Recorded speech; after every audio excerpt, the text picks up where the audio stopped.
Back on the Sports Pen on ESPNUP, Sam Ali joining me in studio here for a couple more segments today. Northern Michigan, the topic of this segment. We got a lot of ground to cover here. We'll start with the football coaching search. We've talked a lot about it on the show. Haven't had a chance to get your opinion. We'll start with the process as a whole, to have it so public. Do you like that? I didn't know about that. I spoke to a couple of my colleagues, and they said that it's standard, it's normal. That's what I was told too. Yeah, and I don't know. I've never seen that done before, and in my opinion, I think it cost them two. I don't know how good the two that dropped out were, especially with one of them coming from a Division I program. Yeah, that's Mark Staten from Michigan State. And I think that cost them. I don't think he was likely the leading candidate anyway. He had to deal with a huge drop off in many financial areas, but still, I mean, again, I mean, I wasn't here during the first search a couple years back, so I don't know exactly how they do this. If this was a new strategy that they were going to do. Evidently, they did something like this for the athletic director position. So when Forrest Carr was hired, this was the same process. They had the finalists come in, meet with the community, meet with the media, and then they made their choice. And I'm with you. I think it's odd, and I think it did cost them, especially in the case of Shane Richardson, who was the NMU alum. I thought he was one of the top candidates personally because of his connection to the program, the fact he'd been a head coach before, and he's a defensive guy. I mean, check right there. Mm-hmm. And he's turned a program around and done it in short order out there in North Carolina. But I do think you're right. It being so public, maybe it was to Richardson's benefit. Maybe the university he's currently at stepped up to the plate. They offered him a raise, whatever. Maybe they just said, hey, don't do that. And the funny thing is that some of these schools were still playing. Right. Like, that's the crazy thing. Like with, for example, with Kyle Nystrom, the co-defensive coordinator at Ferris State, they had just played, I think, their last game on Saturday in the playoffs, and I don't know. It's almost the same dynamic in college football when you see these coaches taking these jobs. Sometimes like not even being at the bowl game. Sometimes like they're not at the bowl game, or sometimes they stay for the bowl game if they're in a coordinator's position. But I mean, I don't know. I mean, we're down to 3. So I mean, there's no use of complaining about that. I mean, it's what's done is done. And it's not necessarily a complaint either. It's just like curiosity. You said, yeah. Because and again, maybe at this level, that is at an institution this size, Division II, maybe this is more par for the course. But I mean, I went to a Division III school, and I don't remember anything like this. You went to Wayne State. And nothing like this. It was so when I remember getting that email that morning about the finalists, and I thought it was like, maybe like a mistake or something, but I mean, they sent it out, and I as a media member, I was happy. I'm glad to meet these candidates, right, and get their take on what they think, what needs to be done to turn this program around. And it signals to me, too, that there is an interest from the administration's perspective to try and engender some kind of connection between the community and these programs that maybe hasn't been there, or at least not been there to the fullest degree in the past. And if that is the case, if I'm reading the tea leaves correctly, then I think Kyle Nystrom, who was here yesterday, has to be the favorite. He's got the last name. Absolutely. It's going to get the community excited. And that's not to discount what he's accomplished, because he's done a lot of good stuff. But maybe his biggest strength is it's a name that people recognize. It's a name that has some weight to it here in this part of the UP. It does, and one of the favorites, I believe, Jason Woodman, the Virginia Fairmont State University head coach. I think he came into it knowing that he had all the credentials, and I think one of the last questions asked was, "Have you recruited this area?"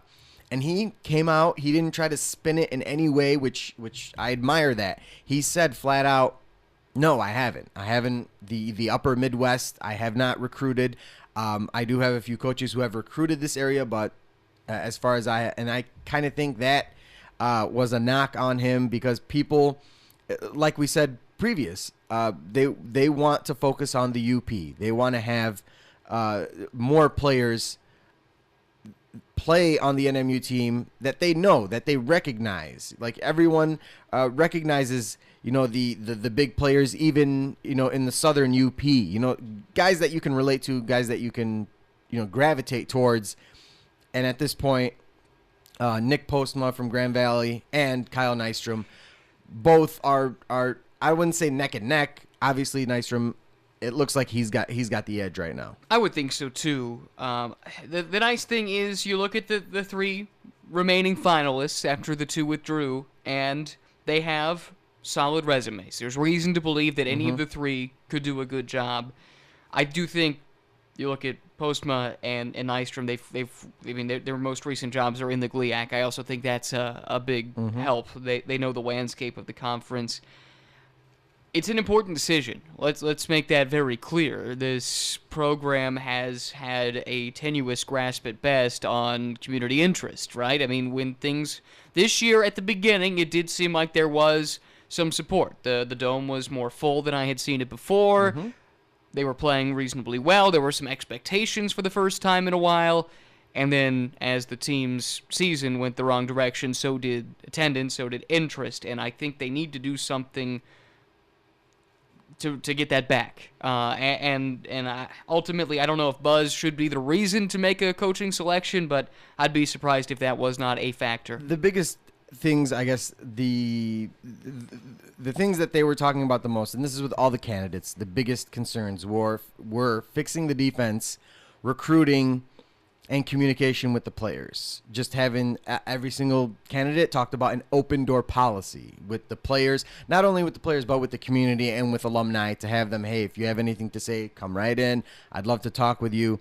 The question I brought up every single time to every candidate was off the field issues. And I think that is equally as important as anything else, especially in this day and age where stuff like that doesn't get put under the rug as easily in this day and age of social media. So I had to ask these candidates when something comes out about off the field issues, because the more I don't know why, but I've been thinking a lot about how that football season went down, just thinking about what kind of questions I wanted to ask them. And I kind of felt like there was something that had to have happened within the team that caused them to implode. I don't know. I don't know anything concrete. I don't have any sources or anything like that, but I got the vibe that something within the team caused them to implode, and that's how everything just spiraled out of control. And your point about the off-the-field issues is valid, especially in a community like Marquette that values community, right? I mean, that is something that means a lot to everyone. And then you put on top of that the fact that there wasn't a ton of interest in the program in the first place.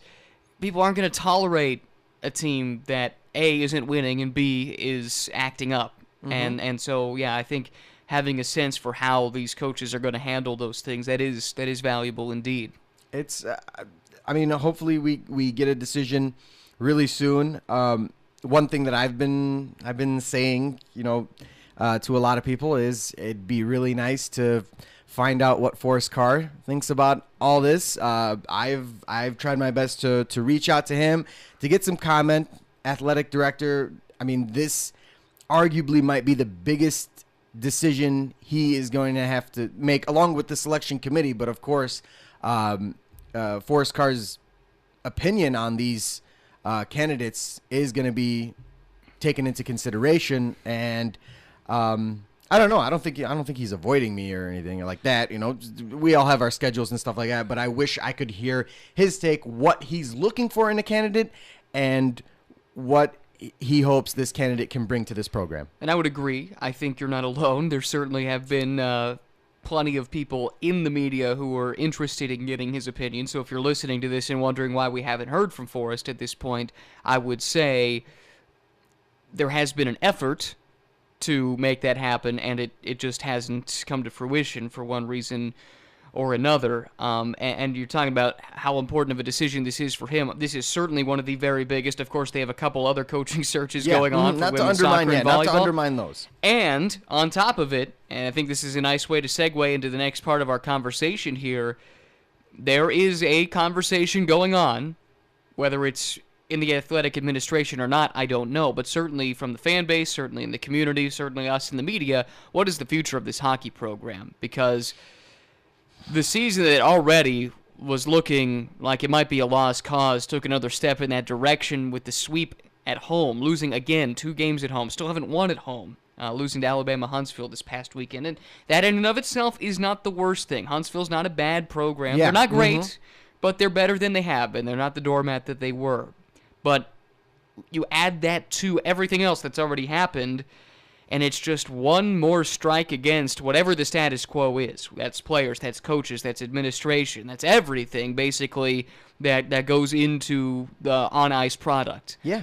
And we when we talk sports when it comes to NMU or anything, it's not just the highlights and the scores and the numbers.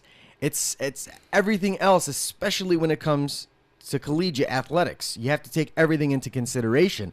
I for one, I mean we saw how good the hockey team was last season with so many young players, and we said, Dominic Shine's coming back, Robbie Payne's coming back, Adi Tolvanen at an excellent freshman year, he's going to come back, and there was just so much positivity. They played so well. At the very least, they were very, very good at home. And then to see this team now completely different. I mean, there was just they brought back the vast majority of their best players last year. And, you know, people have talked with the players, and we talk with Coach Kyle every week, and they're I don't want to say they're in high spirits. They're celebrating. They're bouncing off the walls, but they're still positive. They're still hopeful. Home ice, obviously, out the window, but they still think that they can make it to the playoffs. I seriously doubt that, because any glimmer of hope has, any flash of brilliance that we've seen on the ice have been few and far between. And as soon as there is one, it doesn't pop up again for several weeks, and that might be a best-case scenario in some instances.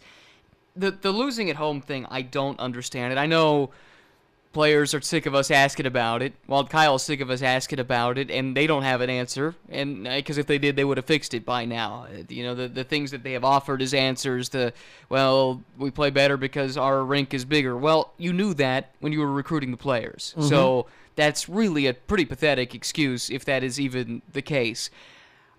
And I thought Walt Kyle was really candid Saturday in the press conference after the game when he was talking about, we're this far into the year. We keep talking about near misses. We keep talking about having open nets and can't finishing. We're this far into the year. At a certain point, maybe that's an us problem. And I'm paraphrasing, but basically, maybe that's the DNA of this team. And I think I've seen enough at this point to come to that conclusion that this is what we got. You are what you are at this point of the season, and they had a pretty good start to last season. It wasn't too bad. They were floating around, 7th and 8th, and then, like we talked about, at about this time, everything just peaked. They were scoring goals, they were winning at home, they were splitting on the road, and they were able to get, I believe, the 5th seed before they fell to Ferris State in the first round. So, it's just the complete difference in play. And when a coach, when a staff, when players, they can't figure out what's wrong, it leads everyone to just speculate. Like I've always said, I understand that people have their right to say no comments, or they don't want to get, you have your right and everything, but all you do is you just leave it to speculation. And us in the media, sometimes we won't come out and tell you what we're speculating, but fans, they're very vocal. They will come out. I've had people on Twitter say, "What's going on? What's this?" And I'm like, I'm at the game, and I can't say anything else, but they're just not playing well. Which is so frustrating. You know, you wish you could point to something better. You wish there was better analysis to give, but at a certain point, as much ink has been spilled on this topic and as many words have been spoken, that's probably the best breakdown of the whole season to this point. They just aren't playing well. And I can't explain it either. I don't know. And that leads to the question, what is the future of the program? This brings Forrest Carr's name back into the conversation. He was watching the game on Saturday, from what I could see at least, sitting by himself, and very much deep in thought. And I have to believe he needs to be at this point. I have said before, I really enjoy my interactions with Walt Kyle. I don't think he's a bad coach. I do think maybe at a certain point a message becomes stale, a process becomes stale, and a change needs to be made. I don't think it's going to happen mid-season, and I don't advocate it happening mid-season. Yeah. But unless something really drastic changes, I do not see, especially considering this is, to my understanding at least, the final year of his contract, I don't understand how this couldn't be another Chris Ostrowski situation all over again where thanks for your time, thanks for your effort, we appreciate everything you've done for the university, but for everybody involved, the change needs to be made. That's my read on the situation. And I'm not going to make you say anything if you don't want to. No, of course. I mean, that puts Forrest Carr in a tough spot right now because not only does he have to fill the women's soccer position and the volleyball position, the volleyball team is a prominent team, one of the better teams at NMU that has some storied history. So don't, just brush that off to the side. That's going to be a national search. And now with the football coaching position, which hopefully the decision is made, by Christmas, hopefully start of the year.